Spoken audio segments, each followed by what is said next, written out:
তিনিও কিন্তু ভাঙা অংশ নিচ্ছেন। আপনি এটি কোথায় নিয়ে যাচ্ছেন? হ্যাঁ, কোথায় নিচ্ছেন? ভাত খাবো। ভাত খাবেন? তাহলে এটি কেন? এদিকে ভাত খাবো বাচ্চা। কোথা থেকে আনলেন? ওই বঙ্গবন্ধু শেখ মুজিব বাড়িতে। ভাঙলেন কিভাবে? হ্যাঁ, ভাঙলেন কিভাবে? বাঙ্গাল মানুষ ভাঙছে। আপনি নিয়ে যাচ্ছেন? হ্যাঁ, আমি ভাত খাবো।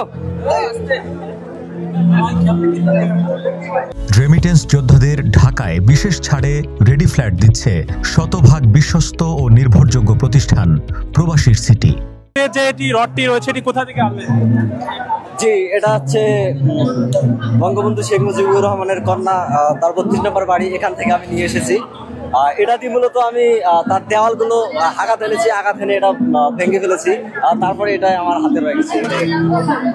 কোথায় নিয়ে যাবেন? যে এটা আমার আশা আছে যে আমি অনেক কষ্ট করে ভাঙছি, এটা আমি নিয়ে যাবো সাথে। কেন নিবেন? নেবো, ভাঙছি তাই আর কি। তারপর কি করবেন? নেওয়ার পরে কি করবেন? তেমন কিছু না, এটা আমার কোনো কাজে আসবে না, তেমন এটা আমার কোনো কাজে আসতে পারে না। তাহলে রেখে নিবেন কেন? এটা আমার আনন্দ কাজ করতেছে, এমনটা হতে পারে। এটি কোথা থেকে নিয়ে আসলেন? এটি কোথা থেকে নিয়ে আসলেন? শেখ মুজিবের বাড়িতে। কোথায় নিয়ে যাবেন? বেচতে। ভাঙছেন কিভাবে এটা? অনেক কষ্ট করে লাঠি দিয়ে, হাতুড়ি সব দিয়া। আর কি কি ভাঙছেন ভাই? আর কিছু ভাঙ্গি নাই ভাই, শেখ হাসিনার দরজা ভাঙ্গলে। আপনি এটা কিভাবে ভাঙলেন? হাত দিয়া। দর্শক দেখছিলেন যে যেভাবে পাচ্ছে সেভাবে কিন্তু ভেঙে নিয়ে যাচ্ছে। আমরা দেখতে পাচ্ছি আপনারা ইট হাতে নিয়ে ঘুরছেন, এটা কেন?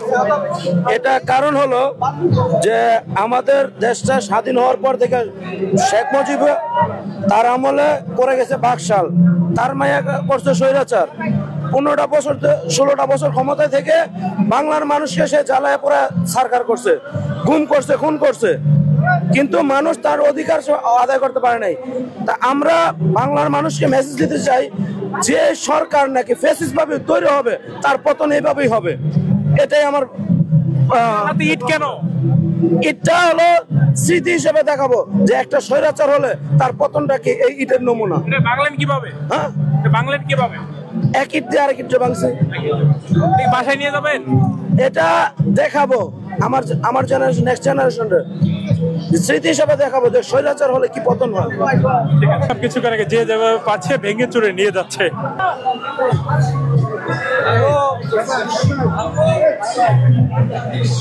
এটা আপনি কোথা থেকে আনলেন ভাই এই সামনে থেকে আনছি।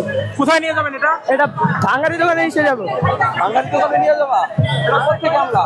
এই দিকে মুজিবের স্মৃতি হিসাবে রাখবো যে এমন একজন স্বৈরাচার যে বাংলাদেশের মাটিতে 1975-74 ভোট চুরি করেছিল এবং আজকে বর্তমানে তার মেয়ে স্বৈরাচার সরকার চলে গিয়েছে ছাত্র জনতার গণ অভ্যুত্থানের মাধ্যমে।